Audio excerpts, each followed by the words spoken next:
Although the name of this seminar, as Shruti Dharma Prabhu named it, Gundicha Marjana, it's rather a seminar about the first stages of the development of bhakti and about certain essential points which we should know for the proper development of our bhakti. It's ideally should reach us or take us to the stage of anartha nivriti or eradication of anarthas, but we will start with Shraddha and see how it goes. So I will read the verses from the second chapter of the first canto of Srimad Bhagavatam, which describe the development of these stages, and I will speak from different sources about this. So we'll read today the 16th verse from the second chapter of the first canto of Srimad Bhagavatam, and the chapter is called Divinity and Divine Service. Shushrusho Shradadhanasya Vasudeva Katha Ruchihi Syat Mahat Sevaya Vipra Punyatirtha Nishevanat Shushrusho Shradadhanasya Vasudeva Katharuchi Syan Mahat Sevaya Vipra Punyatirtha Nishevanat Shushrusho Shradadhanasya Vasudeva Katharuchi Syan Mahat Sevaya Vipra Punyatirtha Nishevanat Shushrusho, one who is engaged in hearing. Shradadhanasya, with care and attention. Vasudeva, in respect to Vasudeva. Katha, the message. Ruchi, affinity. Syat, is made possible. Mahatsevaya, by service rendered to pure devotees. Vipraha, or twice born. Punyatirtha, those who are cleansed of all vice. Nishevanat, by service. Translation and purport by His Divine Grace A.C. Bhaktivedanta Swami Prabhupada ki. Or twice born sages, by serving those devotees who are completely freed from all vice, great service is done. By such service, one gains affinity for hearing the message of Vasudeva. Purport. The conditioned life of a living being is caused by his revolting against the Lord. There are men called Deva, or godly living beings, and there are men called Asuras, or demons, who are against the authority of the Lord. In the Bhagavad Gita 16th chapter, a vivid description of the Asuras is given, in which it is said that the Asuras are put into lower and lower states of ignorance, life after life, and so sink to the lower animal forms and have no information of the absolute truth, the personality of Godhead. These Asuras are gradually rectified to God consciousness by the mercy of Lord's liberated servitors in different countries according to the supreme will. Such devotees of God are very confidential associates of the Lord. And when they come to save human society from the dangers of godlessness, they are known as the powerful incarnations of the Lord, as sons of the Lord, as servants of the Lord, or as associates of the Lord. but none of them falsely claim to be God themselves. This is a blasphemy declared by the Asuras, and the Nimbonic followers of such Asuras also accept pretenders as God and His incarnation. It is in the revealed scripture there is definite information of the incarnations of God. No one should be accepted as God or an incarnation of God unless he is confirmed by the revealed scriptures. The servants of God are to be respected as God by the devotees who actually want to go back to Godhead. Such servants of God are called Mahatmas or Tirthas, and they preach according to the particular time and place. The servants of God urge people to become devotees of the Lord. They never tolerate being called God. Sri Chaitanya Mahaprabhu was God himself, according to the indication of the revealed scripture, but he played the part of a devotee. People who knew him to be God addressed him as God, but he used to block his ears with his hands and chant the name of Lord Vishnu. He strongly protested against being called God, although undoubtedly he was God himself. The Lord behaves so to warn us against unscrupulous men who take pleasure in being addressed as God. The servants of God come to propagate God consciousness, and intelligent people should cooperate with them in every respect. By serving the servant of God, one can please God more than by directly serving the Lord. The Lord is more pleased when He sees that His servants are properly respected, because such servants risk everything for the service of the Lord and so are very dear to the Lord. The Lord declares in the Bhagavad Gita that no one is dearer to Him than one who risks everything to preach His glory. By serving the servants of the Lord, one gradually gets the quality of such servants, and thus one becomes qualified to hear the glories of the Lord. The eagerness to hear about God is the first qualification of a devotee eligible for entering the kingdom of God. Srila Prabhupada ki Shushrusho Shradadhanasya Vasudeva Katharuchik Syan Mahat Sevaya Vipra Punyatirtha Nishevanat. O twice-born sages, by serving those devotees who are completely freed from all vice, great service is done. By such service, one gains affinity for hearing the messages of Vasudeva. Namo Vishnu Padaya Krishna Prestaya Bhutale Srimate Bhaktivedanta Swami Niti Namine Namaste Saraswati Deve Gauravani Pracharine Nirvishesha Shunyavadi Paschatya Deshatarine Vanchakalpatarubhyascha Kripa Sindhubhe Vachapatitanam Pavanebhyo Vaishnavebhyo Namo Namah. Jai Shri Krishna Chaitanya Prabhu Nityananda Shri Advaita Gadadhara Shivasadi Gaura Bhakta Vrinda. Hare Krishna Krishna Krishna Hare Hare Hare Rama Rama Rama Hare Hare.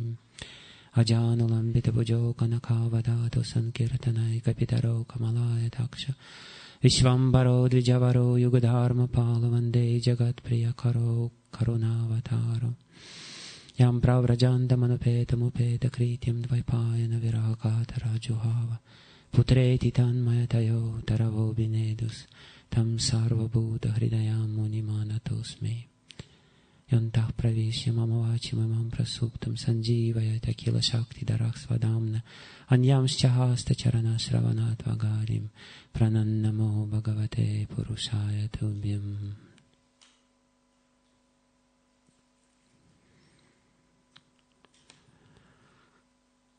Okay.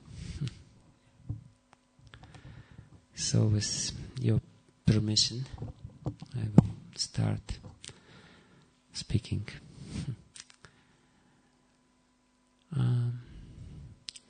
Today we will talk a little bit about Shraddha, and as Prabhupada explains, the very source of Shraddha, of faith is the association of saintly people. And basically, the topic of this seminar is, where do we get bhakti from? Bhakti is causeless. Bhakti is totally spontaneous.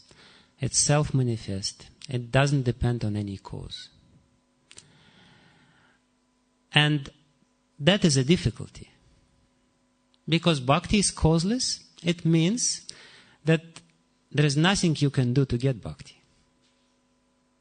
Because cause means you do something and then you get the result.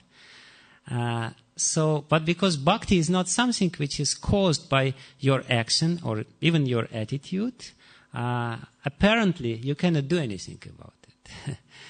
So this is a problem, and basically we have to know very well that bhakti is indeed causeless, because bhakti is in the realm of causelessness.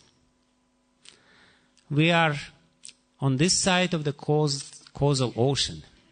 And in this side of the causal ocean, everything depends on the cause and effect. Basically, the main religion of this world is science.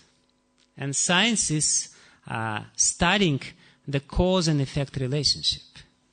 And we are used to, we are programmed to. We always think in these terms of cause and effect. But there are certain things in this world, not in this world, but there are certain things which are causeless. And they are not the things of this world. This is God, and God is causeless. And devotion to Him, faith in Him, bhakti, the practice of bhakti, is also causeless. So there is a very interesting question, how to get something which is causeless. How you can get something and what you can do. Because when we hear that something is causeless, it means that you cannot do anything. And because you cannot do anything, either you become lazy and complacent, because you cannot do anything anyway, so what is the use of doing anything? Or you become depressed. And sometimes people do get into this mode, anyway, how can I get bhakti? You cannot bhakti, cannot get bhakti. You should just wait when Krishna will pour His causeless mercy upon you, and then maybe it will happen. So, basically, what we are trying to do, and what Sutta Goswami is explaining in this series of verses, he is trying to explain what depends on us in the matter of obtaining something which is causeless. What we should do, even though it's causeless and doesn't depend on our action, but still, and this is of course achintya, which we will never be able to understand, something inconceivable. What we should do to get the causeless thing, to get the causeless bhakti. And basically that's the topic, what we should do and what we should not do to obtain this very elevated state of consciousness, which is called devotion to the Lord. And Srila Rupa Goswami, he explained this path in a realm where there is no path. When we claim that bhakti is causeless, it means that there is no path. But still there is path in this pathless realm of bhakti. And we know the famous verse, or two famous verses from Bhakti Rasamrita Sindhu, where Srila Rupa Goswami chalks out this path. Ado shraddha tatah sadhu sangatha bhajana kriya. Tato nartha nivriti syat, tato nishta ruchistataha. Asaktistato bhavas tatah premna bhyu danchati. Sadakana mayam premnach pradurbhave bhavet kramnach. So there are the stages of bhakti about which we will be talking about. And this is the path which is the most common. Because scriptures, they describe different examples of obtaining bhakti where basically it doesn't depend on this path, because bhakti is causeless. Like Putana. Putana also obtained bhakti. Putana went back to Godhead. Putana became the nurse of Krishna in the spiritual realm. And, this is one way of obtaining bhakti, but it's not really advisable or reproducible to follow the way of Putana, It's not something which we are recommended to do. But here is something which we are recommended to do, which we should do to get to this realm of causelessness. And basically, first thing which we have to understand while meditating on these stages is that there is a very peculiar stage among the stages described by Srila Rupa Goswami, which is called bhava. And this bhava simultaneously belong to sadhana and sadhya. So all the stages before bhava is sadhana, and sadhana means that you have to apply your endeavors. Sadhana means something which is forced. Sadhana, we all know what sadhana means. Sadhana means you don't want it, but you have to do it. Basically, that's a very understandable definition of sadhana. You understand that you have to do it, and you do it because you understand, or because of some other reason, because you're fearful. Like sometimes in some temples of ISKCON, you're deprived of your breakfast if you don't go for Mangalarati. There are different reasons why you perform sadhana. But sadhana means it's forced. It's something which you have to force yourself to do. And sadhana, so this stage of bhava is in between. After bhava, and even on the level of bhava, in the level of bhava there is little endeavor which you still have to apply, which you still have to push yourself. But this endeavor on the stage of bhava is natural. Basically, when Prabhupada explains that bhava is ecstatic or spontaneous love, it means that bhakti at that stage becomes totally natural. On the stage of prema, it's not sadhana, it's sadhya. There is absolutely no pushing or no force. You're just doing it because it's completely spontaneous and it's within your heart. On the stage of bhava, it becomes natural. Before the stage of bhava, it's unnatural. It's somewhat unnatural, therefore it's called sadhana. Because sadhana is, by definition, something which is against your nature. Otherwise, you would not have to apply the force. You have to force yourself because there is some resistance within your nature. And we have to very clearly understand that this resistance does exist within us, and it will continue to exist basically till the stage of bhava. And therefore, the first stages of bhakti, they are most problematic because you have to apply the force, and because your own nature is going against this practice. We all know, in the morning, what do we want? Do we want to chant Samsara Davana Lali Davana? We want to sleep. We really have to force ourselves to do it. Then we come for some time. We're really not into it. But this is the problem, that we have double nature. We have dual nature, and the lower nature pushes us back. The lower nature more or less drags us down. The lower nature always tells us that this is useless, this is nonsense, this is just totally foolish. Why do you have to do this? And the higher nature pushes us up. There was one Russian scientist, and he had a very stupid hypothesis. He said there are two brains in a human being. One is the spine brain, another one is the brain in the head. And he said that the head in the brain is not completely right, because it pushes us up. The right brain is the spine brain, because the spine brain pushes us down.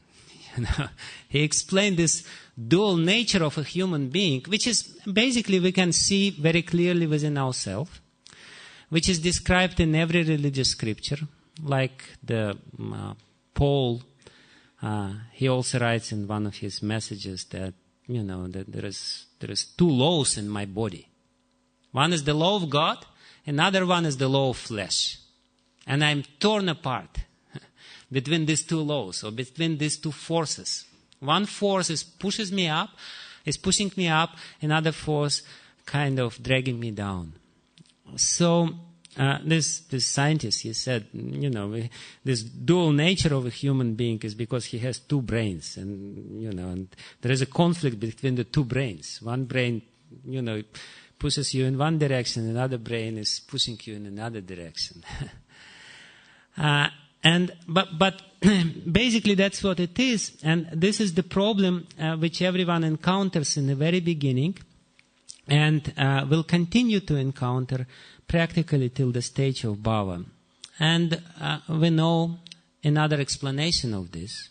The proper explanation of this phenomenon is that there are samskaras, acquired habits which are very strong, which are carried from the previous lives. And this is the samskaras, or previous patterns of behavior, previous taste which we acquired by associating with the gunas or modes of material nature, the previous pleasures which we experienced, all these experiences, which basically drag us down into this material realm. And at the same time, there is this understanding within which can give us the upliftment in this world. So today's topic is that how to strengthen this higher nature on the very problematic stages of the beginning of our sadhana, or our practice. And we know why it is problematic. It's problematic because in the beginning stages we have other desires. The samskaras manifest in a very obvious and gross form, which is actually very relevant for our heart. This is the desires within our heart. We did something in our previous lives. We acquired some kind of taste for the same kind of experiences, and these experiences manifest within our heart as the very strong desires. I want this, I want that, I want this, and we're pushed by these desires. We're pushed again and again and again. And because of these desires, and these desires are inevitable. Everyone has desires. There is not a single person in this world who doesn't have material desires. We are born with desires. This is the primordial sin, or how you call it, primeval sin, or whatever. We were born with these desires which are pushing us into this material world. And because of these desires, because of this agitation, and Prabhupada will explain it in tomorrow's verse, because of these desires, the mind is constantly agitated. And this agitated mind is always wavering. It always goes from one possibility to another possibility. And it's very difficult because of this to practice sadhana. Because mind wants something else. The nature of the mind. Did you notice what is the nature of the mind? The nature of the mind is that he always wants something else, not what we are doing at this particular moment. It's totally crazy. The mind is really crazy. There's the most crazy thing which we ever had. Whatever we do, it immediately develops some other desire. Just few seconds before, when you were doing something else, the mind was desiring this. But as soon as you start doing this, the mind will immediately jump into another thing. When you chant, you immediately have so many things to do. But then when you're doing this, you say, oh, it would be nice to chant, And then you go to read, and you think, it would be nice to read. But as soon as you start reading, you think, maybe I should do something else. So this unsteady nature of the mind, which is developed by the association with the mode of passion, is the problem. And therefore, in this particular verse, when I was thinking about these verses from Bhakti Rasamrita Sindhu, Srila Rupa Goswami, he makes a very interesting point, which I never actually read about in some explanations, but it's still there. He basically says tataha. Tataha means after. He says after Shraddha there is sadhu sangha, after sadhu sangha there is bhajana kriya, after bhajana kriya there is anartha nivriti, but then he says syat. And after that he says again tataha, tataha, tataha. After. Only after anartha nivriti he says syat. And syat in Sanskrit means maybe. This is the same as Hindi word shayad, maybe. And everything else follows more or less. But anartha nivriti is syat. It may be, may not be.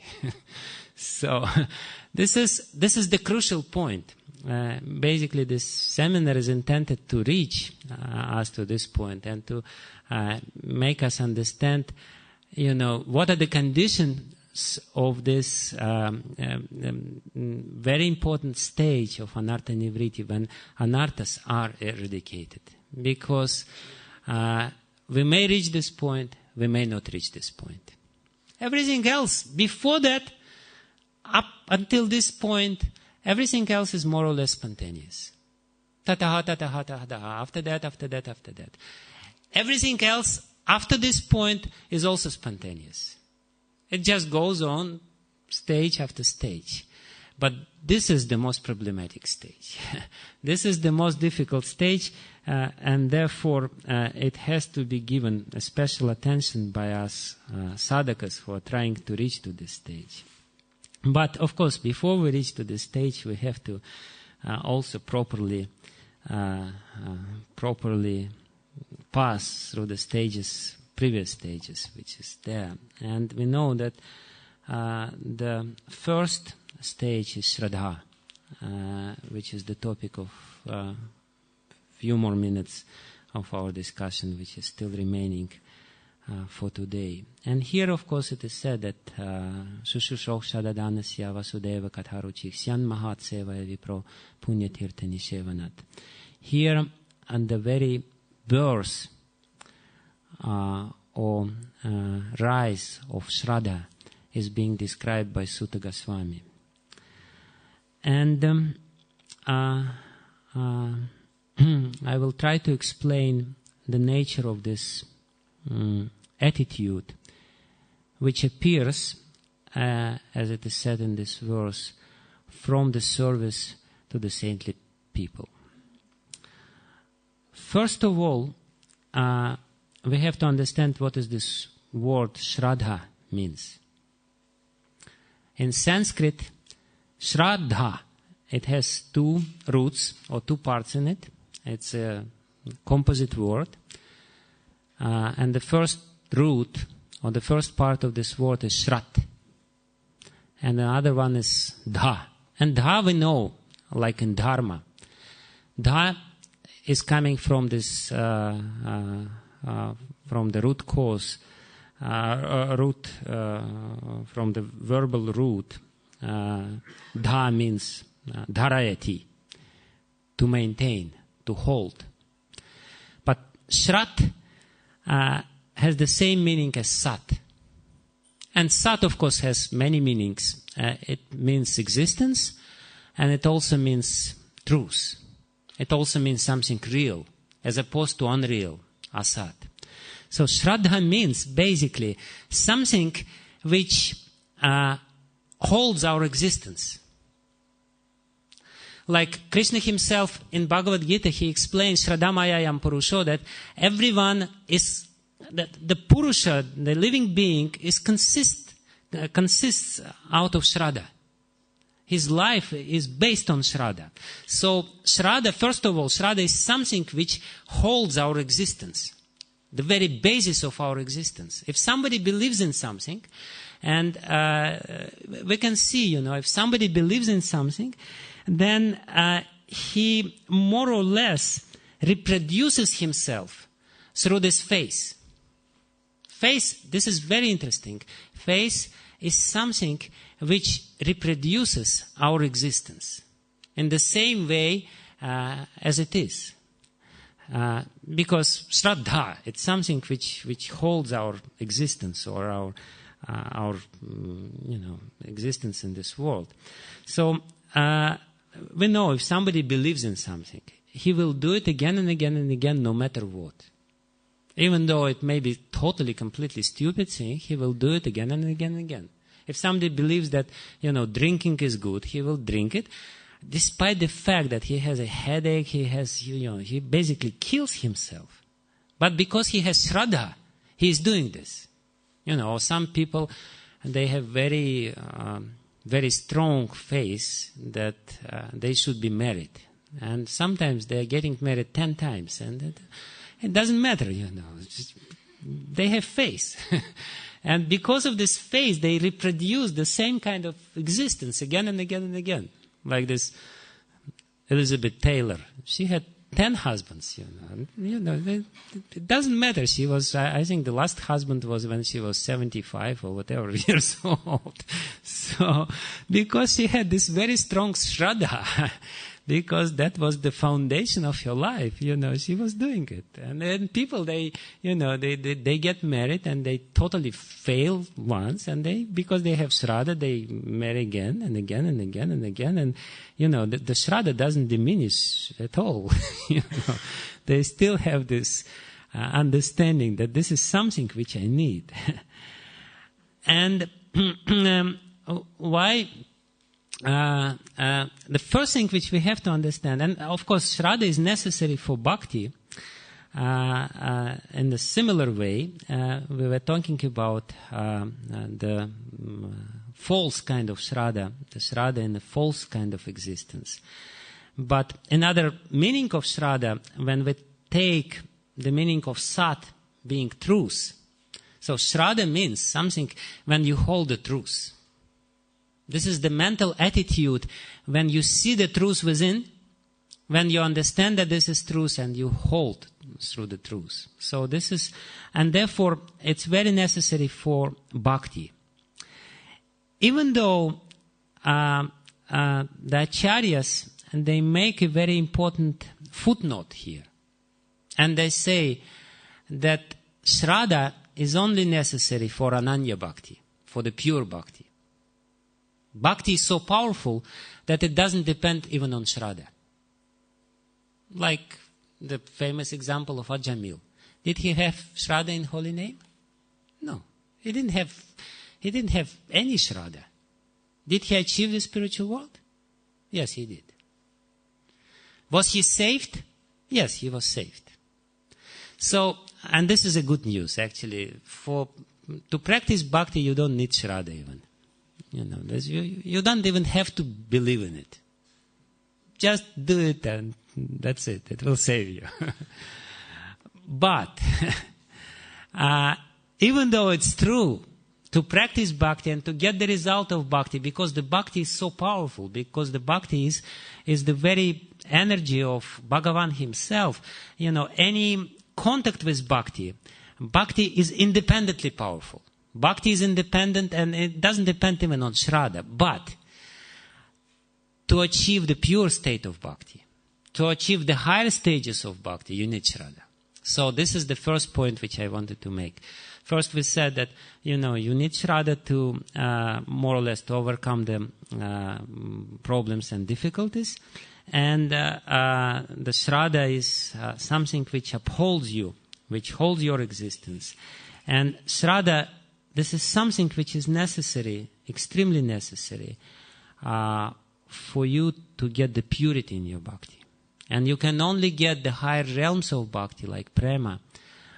You can get liberation without shraddha. Liberation is available. You can go to the spiritual world. You can get salokya mukti, you can get sarupya mukti, you can get sayujya mukti, definitely without any shraddha. No problem. But you will not get the real taste. You will not get the real sweetness of this. You will be there as a citizen of the spiritual world, and you will do some puja to the Lord, and every now and then the Lord will come out from his palace on an elephant, and you will say Jai Hari Bol. Something like this. I don't really know what they do when there is no purity in this. But anyway, definitely they are pure, but there is no prema as such. So the first thing, of course, is that you need shraddha to get to the higher stages. And as it is said in this verse, that basically you can get shraddha from even the split second of association with a saintly person, if your attitude is correct. If you get little tiny respect, a speck of respect towards a spiritual person or saintly person, this is the spark of shraddha which can ultimately save you. In the Puranas there is a beautiful story about a brother of Bali Maharaj. Bali Maharaj, as we know, was a great devotee of the Lord, but he has a demoniac brother, because they are from Asuras family. And Prabhupada, he explains that there are many Asuras, and the only way to change the Asuric nature is the saintly association. There is no other way, no other way, no other way. And, the association is so powerful with the saintly person that even though immediately you may not get anything out of it, ultimately you will get something which is very valuable. So once Narada Muni came to Bali Maharaj, to his palace, and Bali Maharaj, he greeted him very nicely and he washed his feet. And then they started talking, and ultimately Bali Maharaj said, I have a very deep request. I have a nonsense, foolish brother. He's a drunkard. He is a woman hunter. He's total, completely degraded fool and asura. And he said, I know you're a great saintly person, Narada Muni, and you can save him. Nobody else can save him. Only you can save him. And Narada Muni said, okay, I can try. Who knows what happens, but I can try. Narada Muni, he loves some, adventures. So he went to this demon. This demon was living in a big palace, and he was totally drunk, and he had a good time, really. So he was very happy, and then all of a sudden this sadhu comes in a orange dress with his veena, and sadhu tells him something, you're nonsense, you fool, what are you doing? This guy, he became really, because he was totally drunk, he became furious. And he started chasing Narada Muni and running after Narada Muni. And he had a big bottle of wine, and he wanted to just, smash the bottle of wine on the head of Narada Muni. And Narada Muni became somewhat worried, what's going to happen with me. And ultimately, this is not so good if somebody smashes a bottle of wine upon the Narada Muni's head. So he was running from this guy, and this guy was running behind him. And ultimately, Narada Muni, he was faster because he had some special CDs. So the guy couldn't, and besides that, the guy was drunk, so he was stumbling all the time. So Narada Muni, he ran away at some distance, and the guy, he stopped for a second. And Narada Muni said, at this moment, Narada Muni found a little quiet moment in this whole crazy scene, and he said, please remember, when you will be in front of Yamaraj, and this guy became really furious. There's no Yamaraj. He said, please, listen, when you will stand in front of Yamaraj and you will be judged. Please ask Yamaraj just one question. What is the power of saintly association, of sadhu sangha? And this guy, somehow or other, at this very moment, a little spark of faith entered his heart. At this little moment, because he saw that this sadhu is really determined, and he is not angry, he is not really... And this is how the faith actually enters the heart of the person, when he sees the saintly qualities of a sadhu, when he sees that sadhu is totally peaceful, that he is not agitated, that he is not angry. So this guy, he remembered these words, somehow or other these words, and he said, who knows, maybe I will need this. And he kind of remembered what he should ask. So after some time, few years passed, and he was standing in front of Yamaraj, of course, and Yamaraj had a big file in his hard drive, about the sins of this guy. And ultimately Yamaraj said, what do you have to say? Do you have anything to say? And the guy said, yes. At this moment, this remembrance of this encounter with Narada Muni flashed back in his mind. And he said, I have one question. And Shri Radha Gokulananda, Sitaram Lakshman Hanuman, Shri Gaur Nitai Ki Jai. So he said, I have one question. And Yamaraj said, of course you can ask. Before you go to hell, you can ask this one question. Why not? He said, can you please explain to me the power of sadhu sangha? And Yamaraj, he became really puzzled. He said, there is no sadhus here. I usually don't associate with sadhus. Sadhus usually don't come to me, so how do I know the power of sadhu sangha? He started thinking and thinking, and he said, I cannot give the answer properly, so we have to go to Lord Brahma. And to ask this question of him, he must know. And he took this soul of this sinner, and they went to Lord Brahma. And Yamaraj said, my dear sir, you are the Lord of the universe. You must know the answer to this very important question. I couldn't answer this question. What is the power of sadhu sangha? And Lord Brahma, he had 4 heads. And Lord Brahma, his forehead started reeling. He said, I don't have enough brain to answer this question. Because the sadhu sangha is so powerful, it can really change everything. I cannot answer this question. We should go to Lord Shiva. And they went, all 3 of them, went to Lord Shiva, the sinner, Lord Brahma and Yamaraj. They went to Lord Shiva and they said, dear Shiva, you must know, you're great God, you're Maheshwara, you know everything. Please tell us what is the power of sadhu sangha. And Lord Shiva said, I don't have sadhus around myself. I only have these goblins and ghosts, and I'm saving this, but I cannot estimate the power of sadhu sangha. And they said, we have to go to Lord Vishnu. Ultimately, they went to Lord Vishnu, and Lord Vishnu said, yeah, I can tell you the power of sadhu sangha. He said, the split moment of sadhu sangha can free you from all your sins and bring you to the spiritual world. And spiritual world is Yad Gatva Mam Nivartante Taddama Paramam Mama. So she said, this guy, because of this sadhu sangha with Narada Muni, he came to the spiritual world, and now he is freed from all his sins, and he will stay with me in the spiritual world. Because there is no return from the spiritual world. He is saved. And you can go back to your particular place of service. You go back. So basically this little story is to show that when it is said, Lava Matra Sadhu Sangha Sarva Siddhi Hoy, what it means that by this Lava Matra Sadhu Sangha, by the split moment of Sadhu Sangha, you can get Shraddha. And because you get Shraddha, you will get everything with Shraddha. But, anyway, so I still have a few minutes, 10 minutes I still have.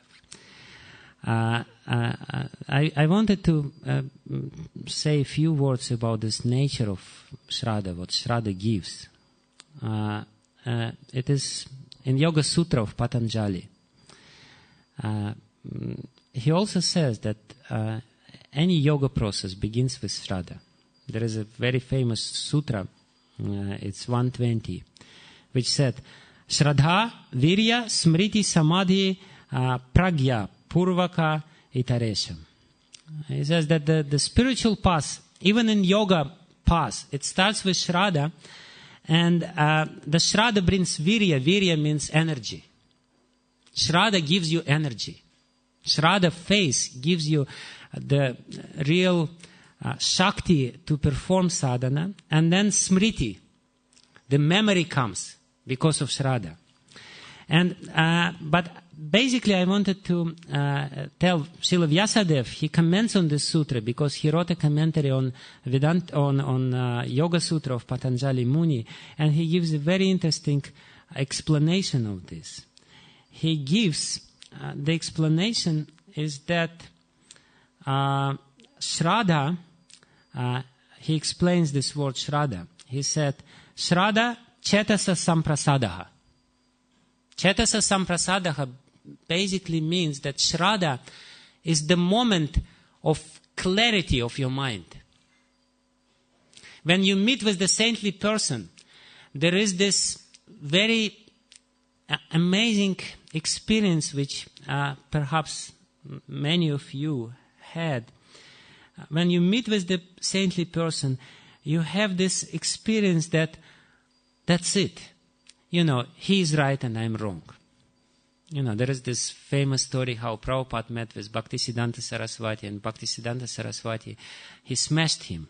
Prabhupada was trying to argue with Bhaktisiddhanta Saraswati, and Prabhupada explains very, very beautifully what he felt. When he was going back from this meeting with Bhaktisiddhanta Saraswati, he said, I felt a very sweet feeling within my heart that I'm totally smashed and he's right and I'm wrong.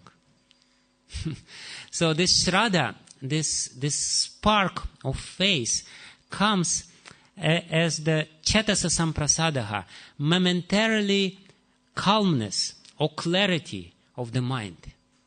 When you can see the truth within yourself. You understand that you are wrong. Usually we don't understand this. This is the last thing which we understand, you know. Because I'm right, by definition, you know. How can I be wrong? I'm right because that's me, you know. You know, that's what it is. I must be right. You know. You know, like they say, you know,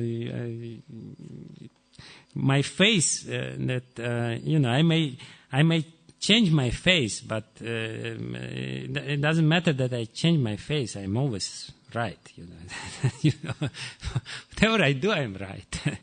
So, but this Shraddha, when you encounter the saintly person, this is the understanding, you know, Shraddha Chetasa Samprasadaha. There is this spark which gives you, among the, you know, the agitation of your mind, which gives you some kind of peace. Like they say that in hurricane, when there is this huge storm, you know, in the middle of this hurricane, there is this, you know, few moments of calmness. It's called the eye of hurricane, you know. In the middle of it, there is very calm situation. So the same kind of situation, when you meet with the real saint, you feel this sweet feeling that he is right and I'm wrong and this is good. Usually we don't feel, when somebody is right and I'm wrong, we don't feel that this is good. We feel that this is bad. But Prabhupada, he says, when I was going back from this meeting with Bhaktisiddhanta Saraswati, I felt that he completely defeated me. And this is good. I'm so happy about it. So, and that, and further, Srila Vyasadeva, he gives also a very interesting explanation of this. He said, after saying that Shraddha is Chetasa Samprasadaha, that this is the calmness or clarity of the mind which is coming, And then, by explaining this, he says that Shraddha gives you virya or energy, and then gives you smriti or memory, and ultimately gives you intelligence, because memory means intelligence. Memory means the ability to see what you need, to remember what you need, and to follow the goal, to follow this path. And this is coming from Shraddha, all these amazing qualities, the Shakti, or ability to perform your bhakti, your sadhana, and the ability to remember what you need, the ability to remember your goal, is coming from Shraddha. And therefore, Srila Vyasadeva, he says, Shraddha janani iva kalyani yoginam pati. He says, Shraddha is like mother. Janani iva. Shraddha is like mother, which is loving mother, which protects the yogi, which gives the protection to somebody who takes the spiritual path, and like mother protects the little child from all the dangers, and mother gives basically the strength to the little child. If the little child is abandoned, if the little child is thrown out in the street, can he survive? No. In the same way, if Shraddha was not there, the yogi would not be able to survive on this path. Because we are very small, and this moment we need Shraddha, which will protect us. And Shraddha face is always blind. Sometimes we say that, in other religions the face is blind, but our face is not blind. But honestly speaking, the face is blind. Honestly speaking face means that we don't know anything, we don't know who is Krishna, we don't know, how to reach him, but we have the face. And this is very important or essential point of our discussion, is that faith gives us protection.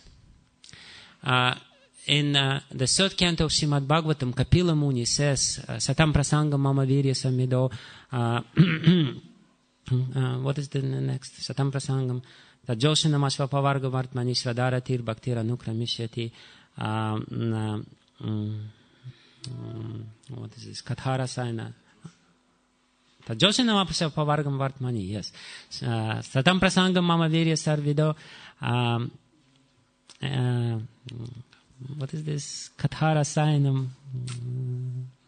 Hrit Karnara Sainam Katha. Anyway, so what is said there, essential point which is said there, when you meet with the saintly person, and when you listen to the saintly person, this brings you Shraddha, and the Shraddha acts like tonic. The Shraddha, and this is another explanation of the same point, that the Shraddha, what is tonic? Tonic, this is something which increases your immunity.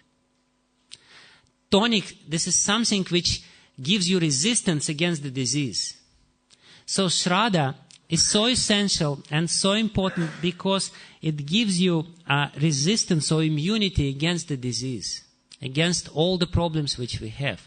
And that's why the real spiritual path can only start with real Shraddha, which you can get only from the spiritual person.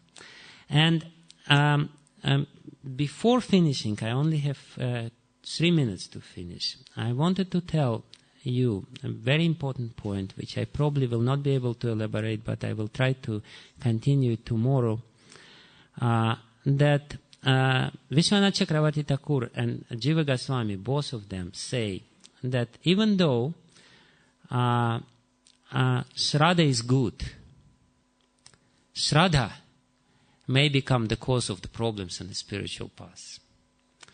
Because there are two kinds of Shraddha, and one kind of Shraddha, even though both kinds of Shraddha, is the Shraddha in bhakti, in practice of sadhana. One kind of Shraddha may or may not be beneficial for you. Another kind of Shraddha is beneficial. And they give different names to these two types of Shraddha, but the essence is the same. And we can understand the meaning of these two types of Shraddha by really analyzing what they have to say about it. Vishwanath Chakravarti Thakur calls one type of faith as balat utpadita, which means forced faith, which means faith which is coming from extraneous source to you. It's forced upon you. And another one is svabhaviki, and svabhaviki means natural, or in other words, faith which is coming from inside. And Srila Jiva Goswami gives a slightly different explanation, different names to this, which will explain to us what it really means. And because I have to keep you alert and to keep you interested, I will not explain anything more. I will only tell you that there is these two kinds of faith, and how one, what is this forced faith, and what's wrong with it, and how it appears, we will discuss tomorrow. And what is the correct faith, and how it appears and develops, we will also discuss tomorrow.